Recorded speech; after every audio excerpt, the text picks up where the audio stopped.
Every night, while you sleep, your brain makes a decision. A decision about who you will become. Not tomorrow. Not next year. Tonight. And the terrifying truth is, most people have no idea it's happening. They think sleep is rest. It isn't. Sleep is reconstruction. It is where your mind takes everything you experience today, every fear, every insult, every regret, every victory, and decides what stays. What gets stronger? What gets weaker? What becomes part of you? And what disappears? That anxiety you keep carrying. That heartbreak you still feel. That anger you pretend doesn't affect you. None of it stays neutral at night. It is either growing or dying. And it all depends on what you do before you close your eyes. The Stoics understood this long before modern science ever did. Marcus Aurelius knew it. Seneca practiced it. Epictetus mastered it. They understood that the night was sacred. Not because it was peaceful, but because it was powerful. Because in the dark, when the noise of the world disappears, you finally meet yourself.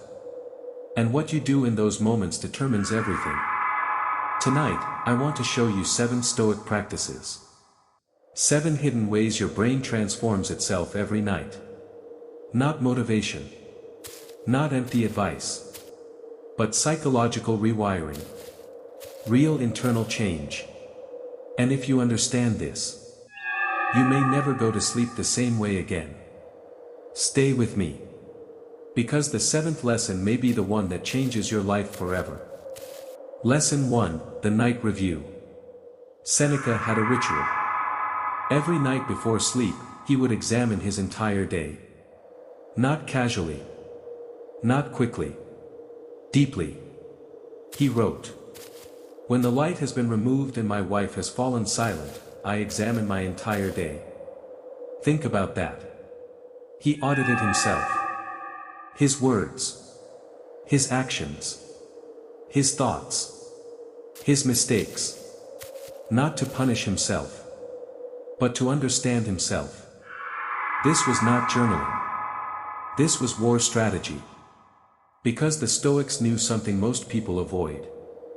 If you do not review your life, you repeat it. And repetition becomes identity. Think about your own life. How many patterns do you keep repeating? The same anger. The same fear. The same insecurity. The same weakness. Different day. Same pattern. Why? Because what goes unexamined becomes permanent. Seneca asked himself 3 questions every night. And these questions can change you too.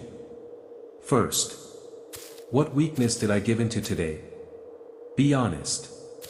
Did anger control you? Did fear stop you? Did laziness win? Did pride speak louder than wisdom? Name it. Without excuses. Without self-hatred. Just truth. Second, what could I have done better? Not what should I have done. That creates regret. But what could I have done? That creates growth. Growth only happens when truth is clear. Third, what did I do well? Most people skip this. They only focus on failure. But Stoicism is balance. Did you stay calm in a hard moment? Did you tell the truth? Did you resist temptation? Did you act with courage? Recognize it. Because what you recognize, you strengthen. This nightly review rewires your brain. It teaches self-awareness. And self-awareness is the foundation of discipline. Without it, you are blind. Lesson 2, the illusion of control. Epictetus said something so simple, yet so powerful. Some things are in our control. Others are not. That sentence can end half your suffering. Because most people are exhausted by things they cannot control. Other people's opinions. The past. The future. Rejection. loss, outcomes, the behavior of others. And they spend their nights carrying these burdens. Thinking, replaying, worrying, trying to force reality. But reality doesn't bend to anxiety. It bends to action. And if action isn't possible, suffering becomes useless. Epictetus knew this deeply. He was born a slave. He had no freedom, no comfort, no power. His master once twisted his leg until it broke. And Epictetus simply said, "You will break it." And when it broke, he calmly said, "I told you." That wasn't weakness. That was mastery. His body could be broken, but not his mind. Because he understood the line. The line between what is yours and what isn't. Every night ask yourself, what am I carrying right now that is not mine to carry? And then let it go. Because peace begins there.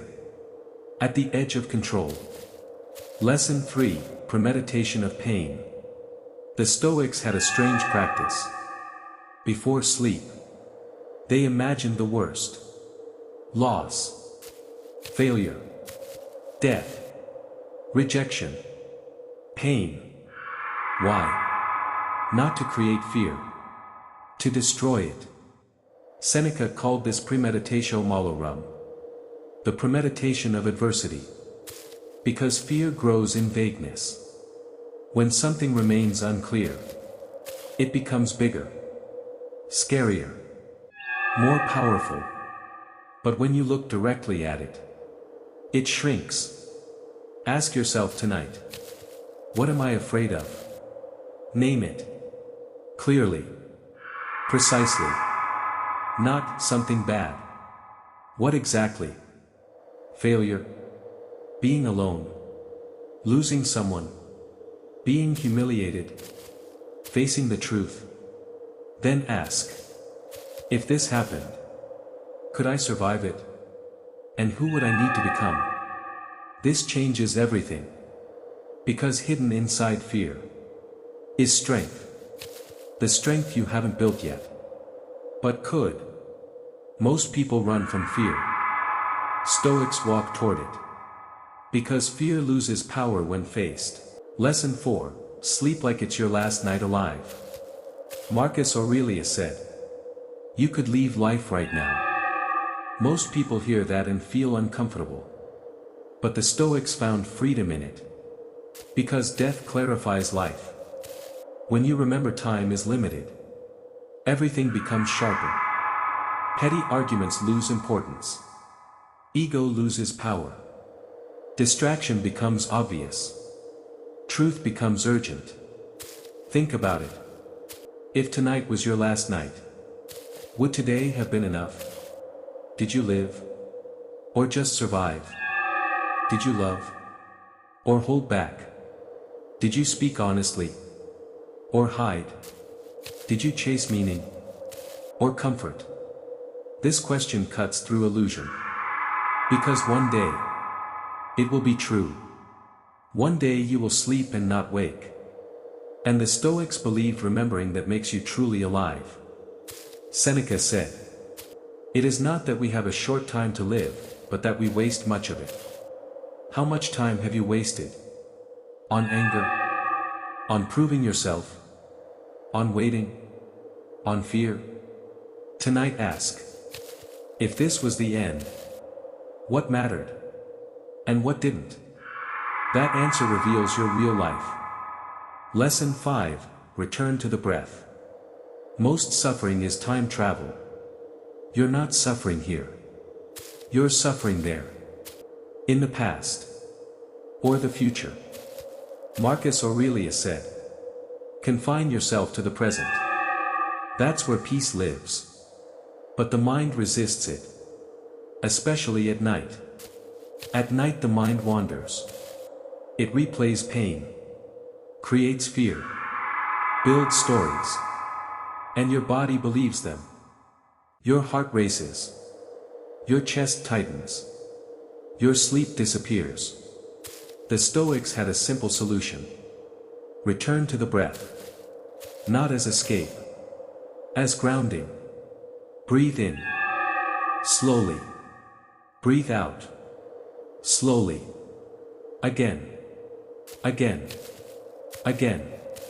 Every breath says, I am here. I am safe. This moment is enough. Science now confirms this. Slow breathing activates the parasympathetic nervous system, the body's healing state. It lowers cortisol, calms the heart, prepares the brain for deep sleep. Marcus didn't know the science, but he knew the truth. Presence heals. So tonight, when thoughts come, don't fight them. Return to the breath. Every return is strength. Lesson 6. Master emotion. The Stoics never taught emotional suppression. They taught emotional mastery. That is different. They called it apatheia. Not numbness. Freedom. Freedom from being ruled by emotion. Anger is real. Fear is real. Pain is real. But they are not the master. You are. Most people let emotion drive. Anger speaks for them. Fear decides for them. Sadness controls them. The Stoic observes. Without drowning. When anger rises, ask. What is beneath this? Usually fear. When jealousy rises, ask. What is beneath this? Usually insecurity. When resentment rises, beneath it is pain. Go deeper.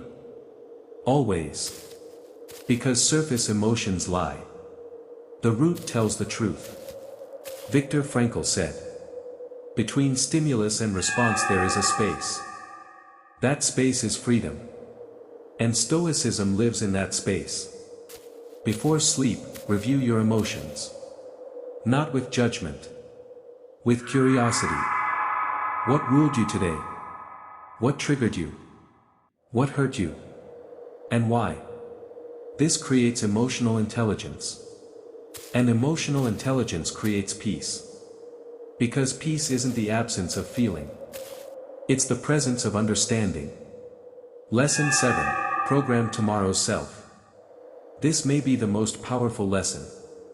Because the final moments before sleep are sacred. The brain enters a highly suggestible state. A bridge between conscious thought and subconscious programming. What you think here goes deep. Very deep. And most people waste it. Scrolling. Watching noise. Feeding anxiety. Reinforcing weakness. The Stoics did the opposite. Marcus Aurelius focused on one virtue before sleep. Patience. Courage. Discipline. Wisdom. Justice. He would imagine living it tomorrow. Not as fantasy. As preparation. Tonight. Choose one identity. 1. Ask yourself. Who will I be tomorrow? Not what will I do. Who will I be? Will you be patient? Calm? Disciplined? Fearless? Wise? Hold that image. Clearly. Let it be the final thing in your mind before sleep. Because the brain builds what it repeatedly sees. And if you plant strength, strength grows. If you plant fear, fear grows. The night is a field. And your thoughts are seeds. Choose carefully. Because morning reveals what the night planted. And this is the truth most people never understand. You are not your past. You are not your fear. You are not your pain. You are not your mistakes. You are the architect. And every night, you are rebuilding yourself. Whether you know it or not. Marcus Aurelius wasn't born unshakable. He became that way. Night after night. Question after question. discipline after discipline. And you can too. Not instantly. Not perfectly. But gradually. And gradually is how real transformation happens. Epictetus said, "No man is free who is not master of himself." That mastery begins at night. In silence. In darkness. When nobody sees. That is where character is built. Not in performance. Not in public. In private. So tonight. Do one thing. Just one. Review your day. Face your fear. Release control. Breathe deeply. Name your emotions. Program your tomorrow. Do one. And then sleep. Not as escape. But as transformation. Because while the world rests, your mind is building you. Make sure it builds someone worth becoming. The night is waiting. Go use it. Where every skewer, every snack, every bite carries a story of survival, colonization, and pure Filipino heart. And almost nobody is talking about it.